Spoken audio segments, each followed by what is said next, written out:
Kristaps Porzingis comes back. Jaylen Brown, part of a dominant second quarter. Great performances all around, even from Neemias Queta. It's all right now on the Locked On Celtics podcast.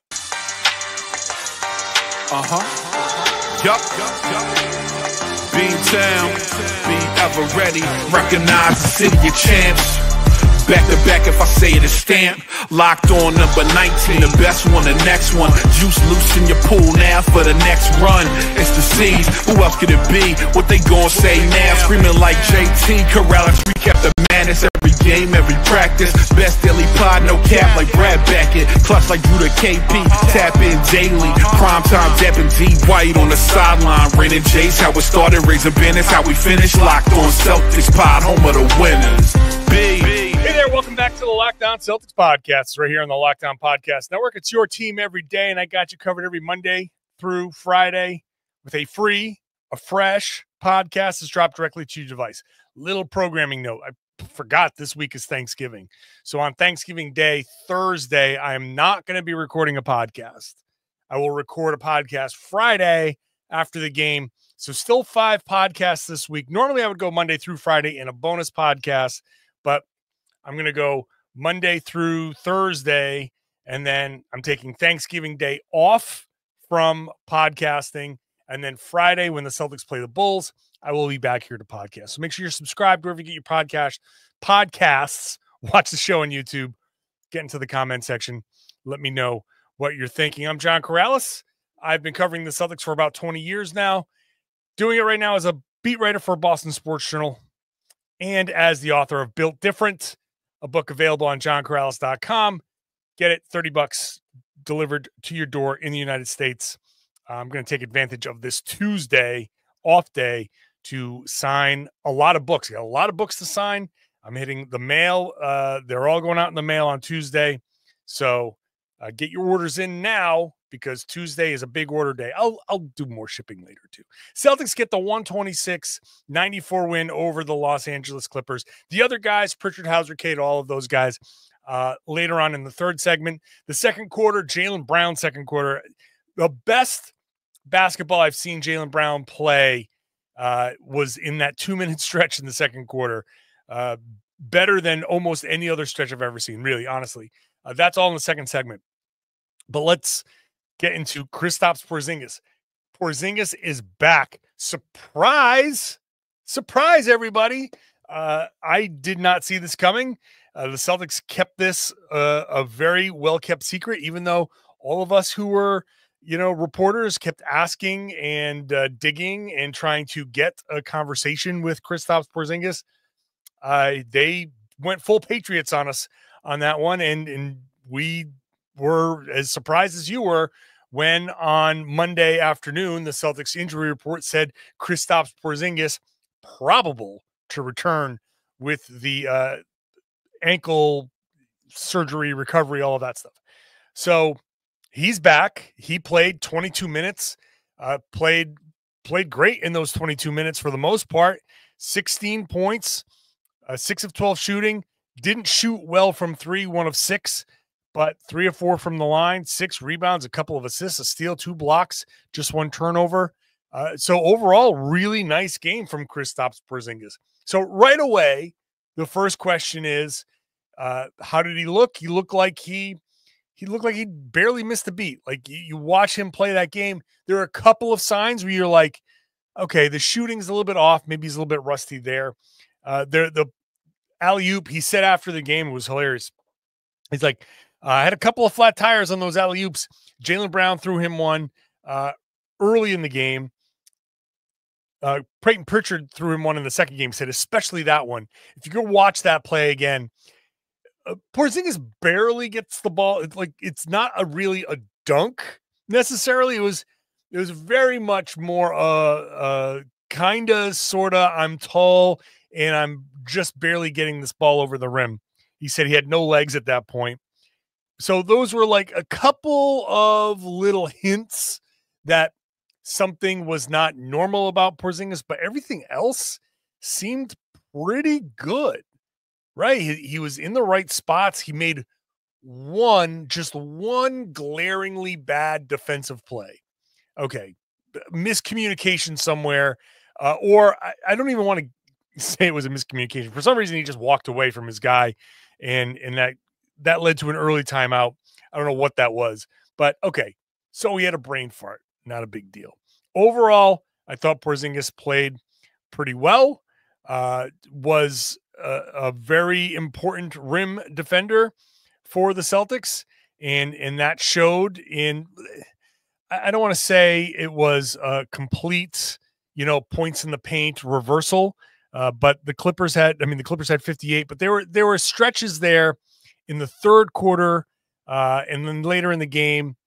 So the Celtics didn't exactly fix the points in the paint problem, but also one of the things that I've been saying is, okay, they give up a lot of points in the paint.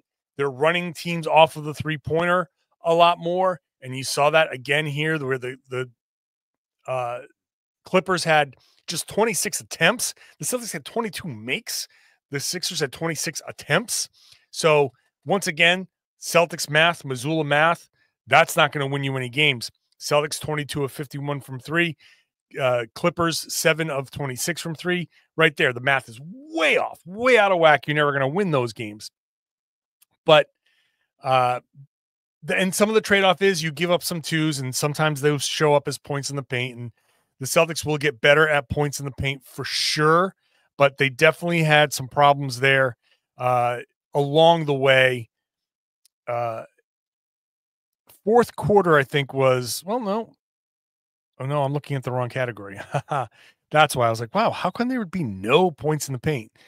Because, yeah, fourth quarter was a problem for the most part, and that was a lot of the garbage time. So the number's a little skewed. Regardless, Porzingis was there. He helped.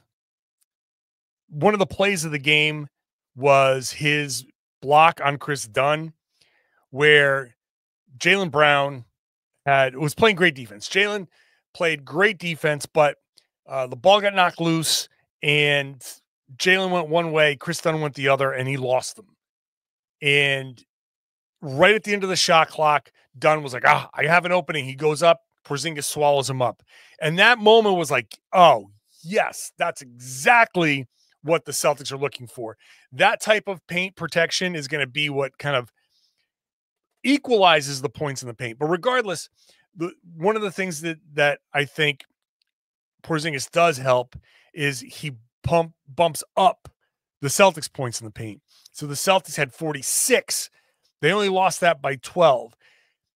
Okay, so they give up a bunch, but as long as they're scoring a bunch and they kind of level that off, then that helps the Celtics math. So when the Celtics are, what did they have? 15 more three-pointers. So, God, that's crazy. 45-point differential at the three-point line. So a 12-point differential in points in the paint, that's not going to make up any differences. The Celtics went to the line more, so the Clippers really had nowhere along the way to make up any of the difference that the shooting was creating. So Porzingis helps with the points in the paint, some putbacks, the post-ups. In the third quarter, the Celtics came out. They had a 29-point lead at half because of that dominant second quarter that I'll talk about after the break. Oh, by the way, today's show is brought to you by Built. Built Rewards. You can start earning points on rent you're already paying by going to joinbuilt.com/LockedOnNBA. That's joinbilt.com/LockedOnNBA. So, completely lost my train of thought there. But Porzingis does equalize the points in the paint there. Third quarter, that's where I was. Third quarter, where the Celtics had built a 29-point lead at halftime. They come out to start the third, kind of predictable after building up a 29-point lead that they came out. The energy was definitely off. You could feel the energy was off. And after a few minutes, the Clippers made their run. They cut it to 15. Where do they go? The first part of it was stabilizing it, and it's Kristaps Porzingis, 2 post-ups. That's huge. To have him be able to dump the ball into him, I think he hits one, he gets 2 free throws on the other, and it just calms things down. So Porzingis defensively allows the Celtics to be a little bit more aggressive, get some turnovers, and they forced 14 of them. And on offense, he can calm them down by being the post player, by not just setting good picks and not just taking good threes, but those post-ups are a big part of why the Celtics last year were able to kind of avoid giving up these big runs. So that happens here in the third quarter. Then after that, Pritchard and Hauser do their thing that I'm going to talk about later. But Porzingis just all around shows you what he's capable of unlocking. So really good game from Kristaps Porzingis. I thought it was indicative of how he's going to help all around. I think Jaylen Brown is going to benefit a ton from having his guy, the cookies and cream, if you want to go with that nickname. Not my favorite, but I don't have an alternative, so let's go with it. I think Jaylen is going to be unlocked when it comes to Porzingis. I'll talk about that. I'll talk about his dominant second quarter, the Celtics' dominant second quarter, when I come back. Today's show is brought to you by Built. If you're a renter and you're not using Built, then pay attention. You are about to thank me because earning points on rent is now a reality when you pay your rent through Built. You don't even have to check with your landlord. You can just sign up. There's no cost. And as a member, you'll earn valuable points on rent and on your everyday spending. Built points can be transferred to your favorite hotels and airlines, and even the ones that you haven't heard of. There are over 500 airlines and 700,000 hotels and properties around the world where you can redeem your Built points. Points can also be redeemed towards a future rent payment and unique experiences that only Built members can access. So if you're not earning points on rent, my question is, why not? I wish I had this option when I was renting. You can start earning points on your rent that you're already paying by going to joinbuilt.com/LockedOnNBA. That's joinbuilt, joinbilt.com/LockedOnNBA. Make sure you use our URL so they know we sent you. Joinbuilt.com/LockedOnNBA to start earning points on your rent payments today. Today's show is also brought to you by Robinhood and Robinhood Gold. With Robinhood Gold, you don't need a silver spoon to eat up the financial favors of the 1%. Robinhood Gold allows others to get the rates and perks usually reserved for the high society. Now, the resourceful individual with Robinhood Gold can earn the very liberal rate of 4.25% APY on uninvested cash and be rewarded with a handsome 3% retirement boost on IRA account contributions. Robinhood Gold provides the privileges of high net worth for any net worth. These generous benefits are now available for only $5 a month. The new gold standard is here with Robinhood Gold. Sign up at robinhood.com/gold. Terms apply. For product-specific disclosures, visit robinhood.com/gold. Investing involves risk. Rate may change. Gold membership is offered by Robinhood Gold, LLC. Thanks for making Locked On Celtics your first listen every day. Important reminder that there are 2 Locked On Celtics podcasts on this audio feed. One is Locked On Celtics Postcast, which happens after games. Steve Lennox has Locked On Celtics Postcast. It's a separate podcast that happens immediately after games. So on a game night like this, if you're on the audio feed, you'll see 2 podcasts. Locked On Celtics Postcast is Steve. He is recording that immediately after the game. You can watch it on the Locked On Sports Boston YouTube feed, right? So they have Locked On Sports Boston YouTube feed, has that show. The audio gets uploaded to this audio feed. Locked On Celtics YouTube feed stays the same. If you're watching there, nothing changes. You don't know the difference. But on the audio feed, there's 2. So just please keep that in mind. So when you see it, I've had people kind of confused by it. That's what's happening. So you have 2 podcasts on game nights. one immediately after the show, after the game is over, and then mine after I've talked to everybody in the locker room and all of that stuff to get you a little more in-depth. Like this Jaylen Brown discussion in the second quarter, where the Celtics scored 51 points in the second quarter. They set a team record and tied the NBA record by hitting 12 three-pointers in the second quarter. They scored 51 points and won the quarter by 22. They were 17 of 24 overall, 12 of 17 from three, and 5 of 6 from the free throw line. So basically shooting splits of 70, 70, and 83. That is insane, incredible. That is going to build you a whole lot of big leads in life. And they allowed the Clippers to shoot 11 of 22, 2 of 5, 5 of 6. So the Clippers went 50, 40, 83 and lost the quarter by 22. The Celtics only took 2 more shots, and they hit the same amount of free throws, but the Celtics hit 12 three-pointers to the Clippers 2. 3-point shooting, 3-point volume. How many times am I going to talk about that? 3-point shooting volume completely in effect in this game. Absolutely why you take as many as the Celtics have taken. They were 1 for 10 to start the game, and then they go off and do this. I think they were 3 of 12 at the end of the first quarter, and then they go 12 of 17. Celtics were 4 of 17 at the end of the first quarter.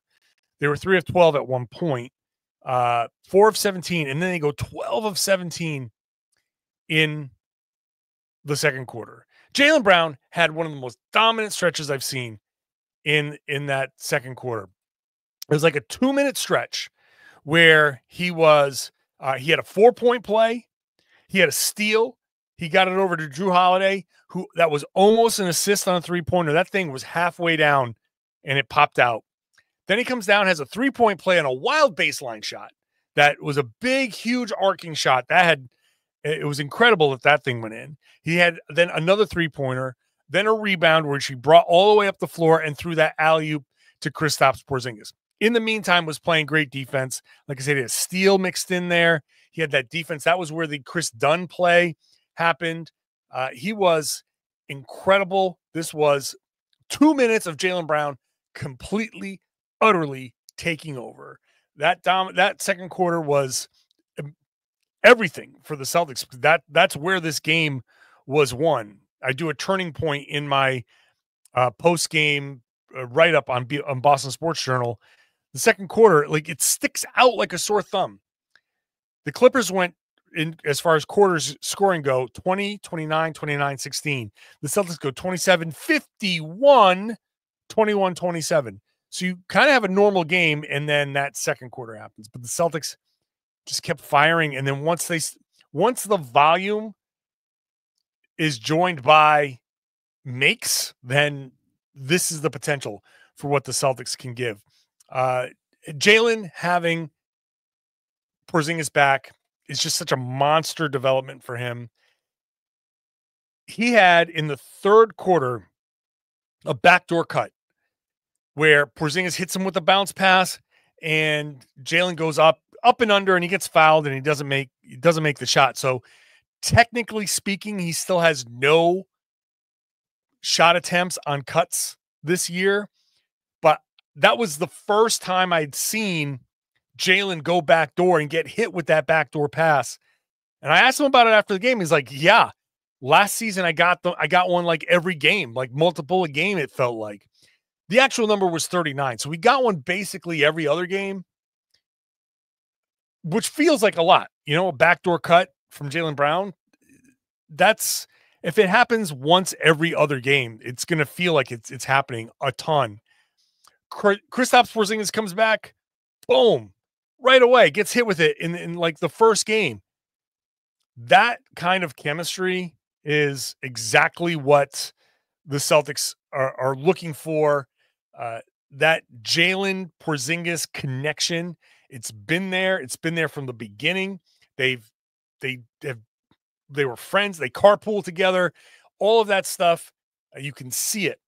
Even Jaylen on that alley-oop to Porzingis, you just know, you could just tell they saw the play at the same time. You heard them talk about it separately, and they describe it the exact same way.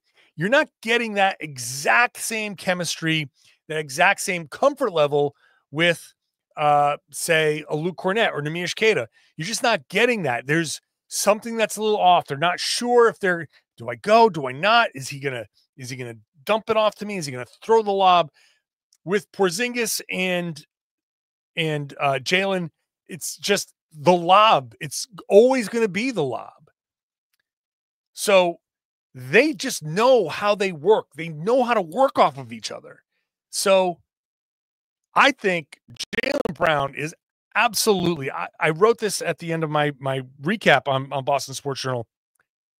I'm ready now for Jaylen to be unlocked. I think a big Jaylen Brown stretch is coming for the Celtics.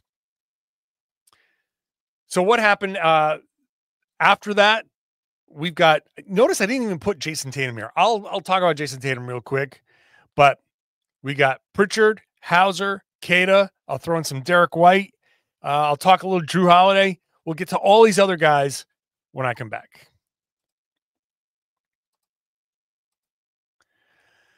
Today's show is brought to you by Skims. Skims now has underwear for men, and this is pretty exciting. My wife has been buying Skims like a lot. When she heard that we were getting Skims on board, she was excited. She thought she was getting free stuff. I said, no, this is for the dudes. This is for us. And she told me, you're going to love it. If it's anything like the stuff that I'm wearing, you're going to love it. And I got the men's stretch 5-inch boxer brief. It's great when I go to the gym. It's very kind of, it stays where it's supposed to stay. It feels comfortable. It's kind of like wicking. It's not going to just be sitting there. You're not going to be uncomfortable wearing that at the gym. So I think look, Christmas is around the corner. My wife's going to ask me what I want. I'm going to say, when you go shopping for yourself on Skims, throw a couple of these boxer briefs in there, toss those into the stocking, and I want more free Skims. But if I have to go buy it, I will, because I do like it a lot. Shop Skims Men's at skims.com/LockedOnNBA. Let them know that we sent you. After you place your order, you select podcast in the survey and select our show in the drop-down menu that follows that. So make sure you do that so they know that we sent you. So maybe they can send me some more free stuff. But no, seriously, go do that. And if you're looking for perfect holiday gifts this season for the whole family, Skims launched their biggest holiday shop ever. It's also available at skims.com/LockedOnNBA. All right. So the Celtics ran away with this, and it wasn't just Jaylen Brown. In fact, Jaylen had that dominant stretch where I think he scored like 10 points in that second quarter. But let me see, 10, 12, 13 points in that second quarter. And after that, he was kind of quiet. 17 points overall. The leaders scoring-wise, Jayson Tatum, Payton Pritchard off the bench. Tatum, just casual, 20 points, 9 rebounds, 4 assists, 2 block shots. I look at this game and I'm like, yeah, Jayson was good. He was good. It's okay. How many people would kill to average 20 points, 9 rebounds, 4 assists, and 2 block shots? Think about what kind of compliment it is to put up that line and have people go, yeah, it's okay. Because that's how it kind of felt. Like, yeah, Jayson did what he's supposed to do. Pritchard's 20 points, though, 7 of 13 shooting, 6 of 10. There were 2 stretches in this game where I thought they were super important. And Pritchard and Hauser kind of combined this. It was the same formula almost.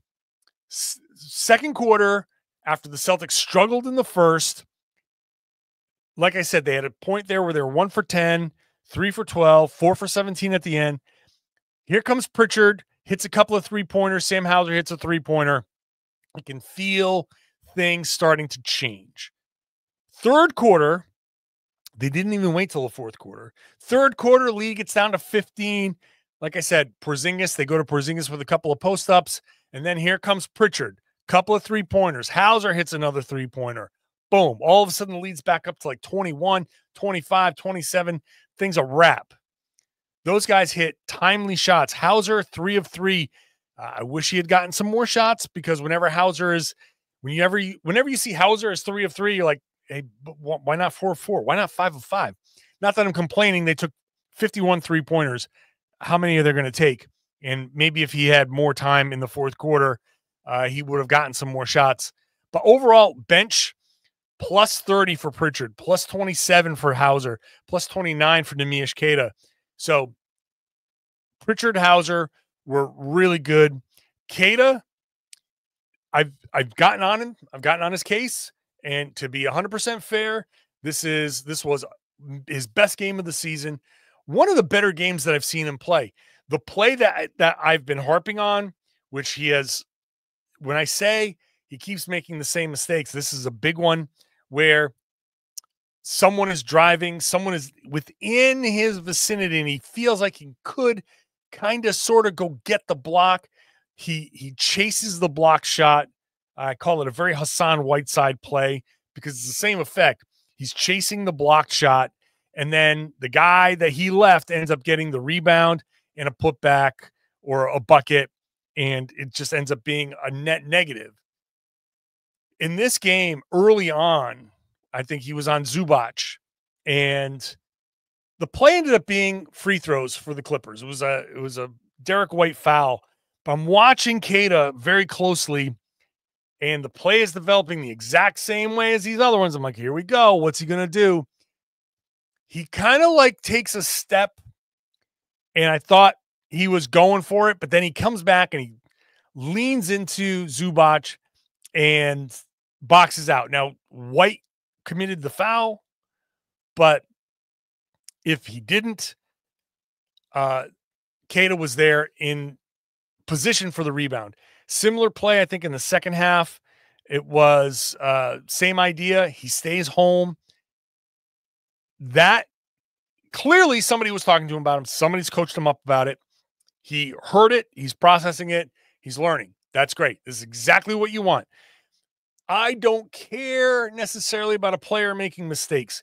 I care a lot about a player repeating mistakes, and he fixed the mistakes that he has been making. Has he been perfect? No, but this Queta performance was, like I said, the best of the season. One of the best I've seen him play. This is the type of performance that makes you go, you can play this guy.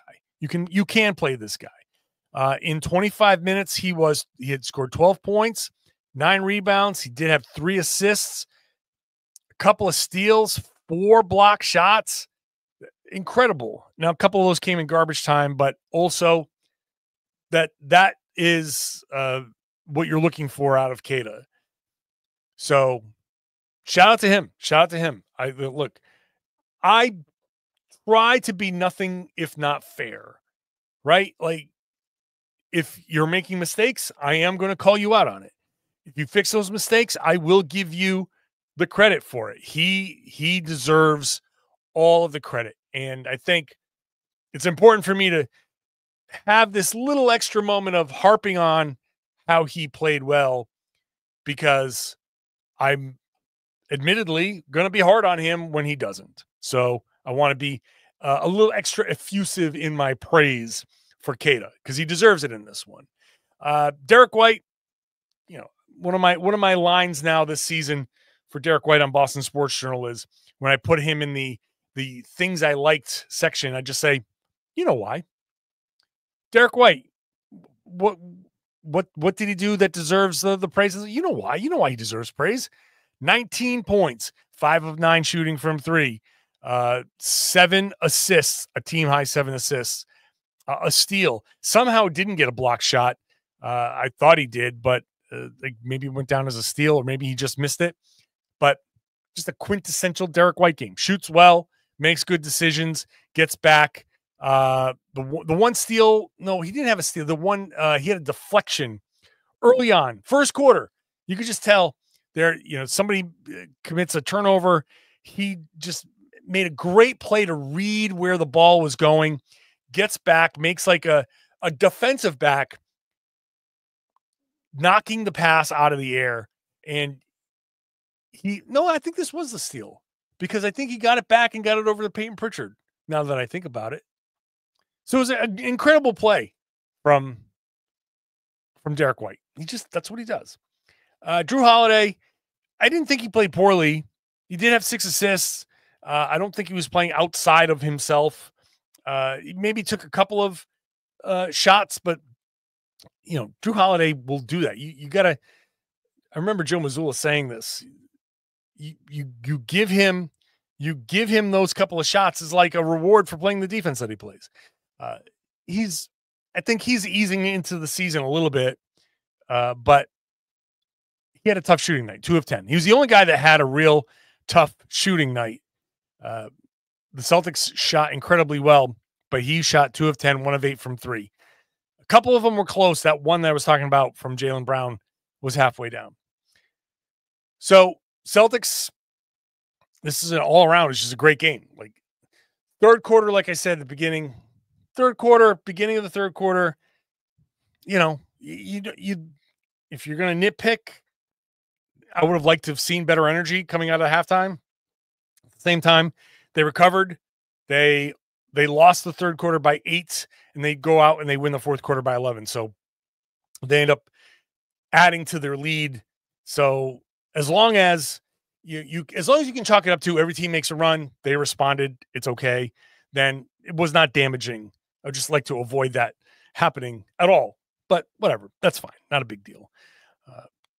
So we'll see what happens with Porzingis. Celtics are off Tuesday. They practice Wednesday. They're traveling Thursday. And then they play Friday in Chicago. It's a cup game. We'll see what they do there. I assume Porzingis will be fine. He seems fine. He gave the details. He said everything was great. This rehab was an easy rehab for him. He comes back a month ahead of time. He feels good. He's felt good. He's wanted to come back, and he seems like this is totally fine. So great game from him. Great all-around game for the Celtics, who are now 15-3. They're a game ahead of last year's pace. So Celtics doing well. They'll get a little bit of rest. We'll get a little bit of rest too. I will be back with podcasts Wednesday, a podcast Thursday, so you have something to listen to when you're cooking. Friday, I'm assuming you'll be shopping, except for my international listeners. Thanksgiving means nothing to you. I'm sorry. But I will not be recording a podcast Thursday because it's Thanksgiving here. I will be recording a podcast Friday after the Bulls game. So you will be getting 5 podcasts this week from me. So make sure you're subscribed wherever you get your podcasts. Watch the show on YouTube. Get into the comment section. Let me know what you're thinking. And I would love it if you shared the podcast and spread the word. Tell everybody that they should be listening to and watching the Locked On Celtics podcast here on the Locked On Podcast Network. It's your team every day.